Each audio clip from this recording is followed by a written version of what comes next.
रश्मिका, जिसे एक टाइम पर नेशनल क्रश बोला जाता था, एनिमल मूवी से वो वायरल हुई थी, तो क्या वो बॉलीवुड की फ्यूचर सुपरस्टार बन सकती है? साउथ इंडस्ट्री से होने के बाद भी क्यों उन्हें बैक टू बैक बॉलीवुड की मूवीज मिल रही? इतनी हेट एंड बाइकआउट के बाद भी बॉलीवुड एंड साउथ में वो टॉप पोजीशन पे कैसे हैं? और बैक टू बैक रश्मिका की मूवी देखने के बाद क्या ऑडियंस उनसे बोर होने लगी है? और क्या रश्मिका एक बैड एक्ट्रेस है? और क्या in future Rashmika, Alia and Deepika को टफ कॉम्पिटिशन दे सकती है? So in this video we'll talk about Rashmika Mandanna's career and why she is getting back to back movies.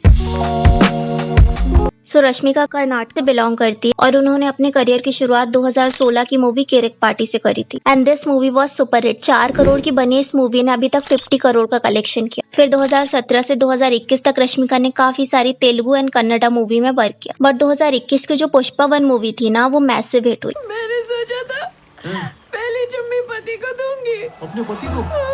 200 से 250 करोड़ के बीच बनी इस मूवी ने 350 से 400 करोड़ तक का बॉक्स ऑफिस कलेक्शन किया। और क्योंकि पुष्पा मूवी काफी ज्यादा फेमस हुई थी, काफी सारी लैंग्वेज में से रिलीज भी किया गया था, तो बॉलीवुड में भी काफी सारी ऑडियंस पुष्पा मूवी के थ्रू रश्मिका को जाने लगी। एंड क्योंकि रश्मिका को नेशनल क्रश का टैग भी मिला था, तो इंस्टा, यूट्यूब में उनकी काफी सारी वीडियोस आती थी, तो जो लोग रश्मिका को नहीं भी जानते थे वो भी रश्मिका को जानने लगे। और उनकी सेकंड वायरल मूवी थी सीतारामन, जिसमें उन्होंने बहुत ही इंपॉर्टेंट रोल प्ले किया था।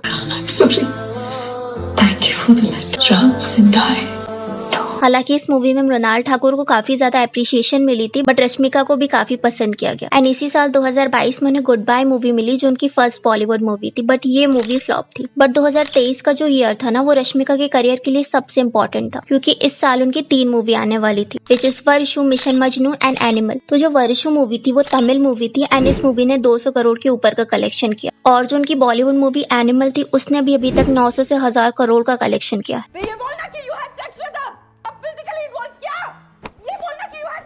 ऑल्सो ये मूवी फुल टॉक्सिक मूवी थी और इस मूवी में रश्मिका ने रणवीर की वाइफ का रोल प्ले किया था। और रश्मिका का इतना इम्पोर्टेंट रोल भी नहीं था, क्योंकि ये संदीप रेड्डीवांगा की जो मूवी थी।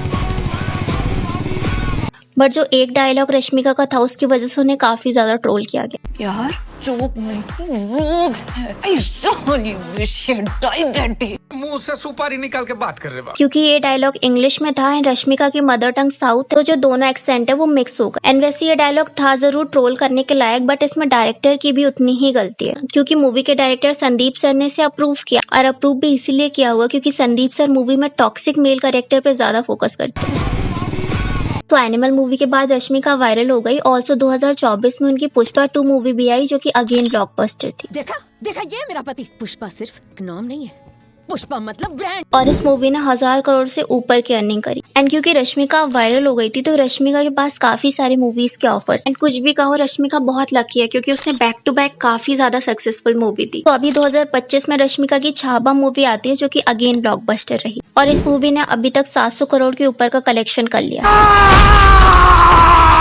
और इस मूवी में रश्मिका का जो कैरेक्टर था, वो मराठा क्वीन महारानी यशोबाई का था, जिसकी गति को पर्वत भी नहीं रोक पाए, उसका कोई क्या बिगाड़ लेगा। एंड उन्होंने इसके लिए अच्छी एक्टिंग भी करी, बट लोगों ने इसके लिए रश्मिका को काफी क्रिटिसाइज किया, क्योंकि ऑडियंस का कहना था कि रश्मिका इस कैरेक्टर के लिए फिट नहीं रही, क्योंकि एक तो वो साउथ इंडियन है और उनका हिंदी भी परफेक्ट नहीं। और लोगों ने ये भी कहा कि मूवी में रश्मिका की जगह प्रियंका या मृणाल ठाकुर को कास्ट करना चाहिए था। इसी टाइमलाइन के दौरान रश्मिका के साथ एक और कंट्रोवर्सी हो गई। तो वी ऑल नो रश्मिका को कर्नाटक ऑडियंस काफी हेट करती है, क्योंकि उन्होंने रक्षित शेट्टी से एंगेजमेंट भी तोड़ी एंड कर्नाटक से रिलेटेड कुछ कंट्रोवर्शियल स्टेटमेंट भी दिए। बट अगेन रश्मिका ने एक प्रमोशन के दौरान खुद को एज अ हैदराबाद रेफर किया। कन्नड़ा ऑडियंस जो थी उनसे हैप्पी नहीं थी। Because I'm from Hyderabad, I have come alone and today I hope I am a part of all of your family. क्योंकि कन्नड़ा ऑडियंस का कहना था कि रश्मिका कन्नड़ा से बिलोंग करती, बट वो उन्हें ही भूल गई। और काफी सारी कर्नाटक ऑडियंस वैसे भी रश्मिका को पसंद नहीं करती है। रश्मिका ऑलमोस्ट कर्नाटक से बाइकआउट भी हो चुकी है। मैंने इस टॉपिक को ऑलरेडी कवर किया है, लास्ट में उस वीडियो की मैं लिंक दे दूँ। तो अभी रिसेंटली रश्मिका की सिकंदर मूवी रिलीज हुई है, जिसके रिव्यू अच्छे नहीं। इवन सलमान खान को भी इसके लिए काफी ज्यादा क्रिटिसाइज किया जा रहा है। कोई संजय साहब, कोई सिकंदर साहब, बट आई लाइक संजय। हाँ,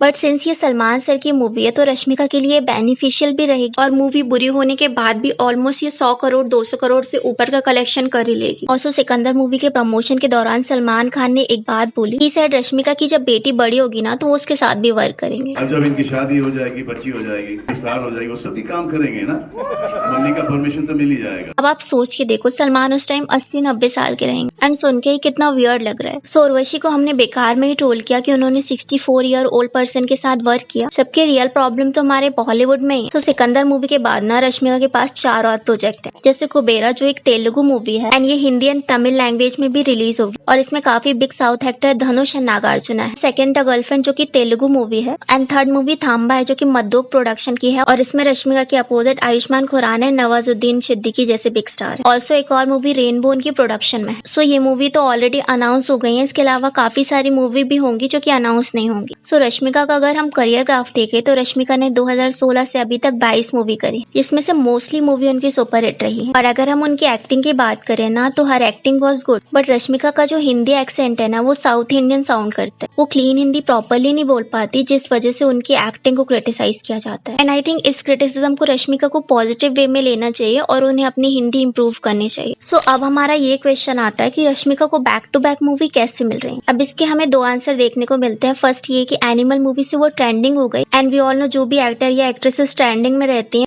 मोस्टली डायरेक्टर एंड प्रोड्यूसर उसे ही कास्ट करते हैं, जैसे तृप्ति, रश्मिका एंड श्रीलीला। सेकंड ये कि बाहुबली एंड पुष्पा मूवी के बाद साउथ की मूवीज पैन इंडिया में देखी जा रही है। साउथ इंडस्ट्री भी ट्राई कर रही है अपनी मूवी को हर लैंग्वेज में रिलीज करने की, ताकि वो और भी ज्यादा सक्सेसफुल हो और सेम वही बॉलीवुड भी कर रहा है। एंड क्योंकि रश्मिका भी टॉप में है तो रश्मिका को कास्ट करने का ये मतलब है कि बॉलीवुड मूवीज को साउथ में भी रश्मिका के थ्रू देखा जाए। और कुछ टाइम से आप लोग नोटिस भी कर रहे होंगे कि साउथ इंडियन मूवीज में बॉलीवुड एक्ट्रेसेस को लिया जा रहा है एंड बॉलीवुड मूवीज में साउथ एक्ट्रेसेस को लिया जा रहा है। तो ये दोनों इंडस्ट्री के लिए बेनिफिशियल रहेगा। अब हमारा एक और क्वेश्चन आता है कि क्या रश्मिका फ्यूचर सुपरस्टार बन सकती है। तो the answer is yes. We all know Alia and Deepika काफी टाइम से बॉलीवुड में अपनी टॉप पोजीशन बनाए हुए, बट अभी भी कृति सनन के अलावा कोई ऐसी एक्ट्रेस नहीं है जिसे हम फ्यूचर सुपरस्टार क्लेम कर सकते हैं। और रश्मिका की बैक टू बैक मूवीज की सक्सेस और उनके नेक्स्ट प्रोजेक्ट को देखते हुए हम श्योरली बोल सकते हैं कि वो फ्यूचर सुपरस्टार बन सकती है। अब रश्मिका के करियर में ना उनका मूवी सिलेक्शन काफी इंपॉर्टेंट रोल प्ले करता है। जैसे रश्मिका ने एनिमल में एक टिपिकल वाइफ का रोल प्ले किया था जिसका हस्बैंड उसे अब्यूज करते हैं, चीट करते हैं, और सेम पुष्पा में भी उन्होंने वाइफ का रोल प्ले किया जिसकी वजह से उनको छावा, सिकंदर जैसे रोल मिले। एंड वी ऑल नो जिस रोल में ऑडियंस एक्टर को देखना पसंद करती है डायरेक्टर भी उसे वैसे ही रोल में कास्ट करते हैं। एग्जाम्पल के लिए आप तृप्ति दीमरे को देख लो, क्योंकि तृप्ति एंड रश्मिका दोनों ही एनिमल मूवी से ज्यादा वायरल हुई थी। इनफैक्ट मूवी रिलीज होने के बाद रश्मिका से ज्यादा तृप्ति की हाइप थी, बट क्योंकि तृप्ति मूवी में न्यूड सीन की वजह से वायरल हुई थी तो आगे चल के उन्हें वैसे ही रोल मिले एंड वैसे ही सीन उनसे कराए जाते। इनफैक्ट आशिकी 3 से उन्हें इसलिए रिमूव कर दिया गया क्योंकि वो उस रोल के लिए प्योर नहीं, एंड अब तो उन्हें टाइप कास्ट भी कर दिया गया। वही दूसरी तरफ रश्मिका को काफी अच्छे रोल मिले। अब आपके माइंड में एक और क्वेश्चन आ रहा होगा कि रश्मिका का मूवी में इतना इंपॉर्टेंट रोल तो नहीं रहता, ना ही उनका ज्यादा सीन होता है, देन कैसे वो सुपरस्टार बनेंगे। तो यू रिमेम्बर क्वीन कैटरीना जिन्होंने मोस्टली मल्टी स्टारर मूवी में वर्क किया। इनफैक्ट उनकी एक्टिंग भी अच्छी नहीं थी, उनसे प्रॉपर हिंदी भी नहीं आती थी, बट स्टिल उनके डांस एंड इनोसेंस की वजह से ऑडियंस उन्हें पसंद करती। इनफैक्ट उनकी काफी सारी मूवी हिट होने की वजह से उन्हें फीमेल सुपरस्टार कहा जाने लगा एंड ये टाइटल कैटरीना आज भी होल्ड करती है। एंड सेम रश्मिका के साथ भी है। मूवीज में भले ही उनका इम्पैक्टफुल रोल ना हो, बट क्योंकि उन्होंने जितनी भी मूवी करी है वो बहुत ही इंपॉर्टेंट रही है, प्लस बॉक्स ऑफिस कलेक्शन भी उनका 400-500 करोड़ के ऊपर जा रहा है, तो इन फ्यूचर वो आलिया या दीपिका से कम्पीट कर सकती है क्योंकि रश्मिका के पास काफी अच्छा ऑफर है। बट काफी सारी ऑडियंस का ये भी कहना है कि रश्मिका को हर बॉलीवुड मूवी में देख देख के वो बोर होने लगी है, इरिटेट होने लगी है। सो जैसे रणवीर कपूर कहते हैं ना कि हर एक्टर को अपनी मूवी करने के लिए 6 मंथ का वेट करना चाहिए, तो ये चीज ट्रू जरूर है, बट ये एक्ट्रेसेस पे अप्लाई नहीं करती क्योंकि वैसे भी बॉलीवुड में एक्ट्रेसेस के रोल को इतना ज्यादा इंपॉर्टेंस नहीं दिया जाता। उनके रोल ऐसे होते हैं जिसे बहुत इजीली ऑडियंस भूल सकती है। बहुत ही कम मूवी ऐसी होती है जिसमें एक्ट्रेसेस का इम्पैक्टफुल रोल रहता है। तो अभी अगर रश्मिका को मूवी मिल रही है विच इज फाइन, क्योंकि in future we don't know क्या होगा, कि ये बॉलीवुड है, कभी भी सर्कमस्टेंसेस चेंज हो सकते हैं। क्योंकि रश्मिका को अगर मूवी नहीं मिलती तो भी हम बॉलीवुड को क्रिटिसाइज करते कि उन्हें मूवी क्यों नहीं मिल रही है। सो रश्मिका को ना अपनी एक्टिंग और अपने एक्सेंट को थोड़ा सा इम्प्रूव करने की जरूरत है, ताकि ऑडियंस इस वजह से रश्मिका को याद न रखे कि रश्मिका उस मूवी में थी, इस वजह से रश्मिका को याद रखे कि उनकी एक्टिंग कितनी इम्पैक्टफुल थी। प्लस उन्हें कन्नड़ा कंट्रोवर्सी से तो बचना ही चाहिए। So what are your thought about Rashmika Mandanna, let me know in a comment. So Kannada audience Rashmika को क्यों हेट करती है, रक्षित सेठी से उनकी एंगेजमेंट क्यों टूटी, और क्या रश्मिका ने विजय देवरकोंडा से मिलकर रक्षित को चीट किया, जानने के लिए इस वीडियो को क्लिक करें।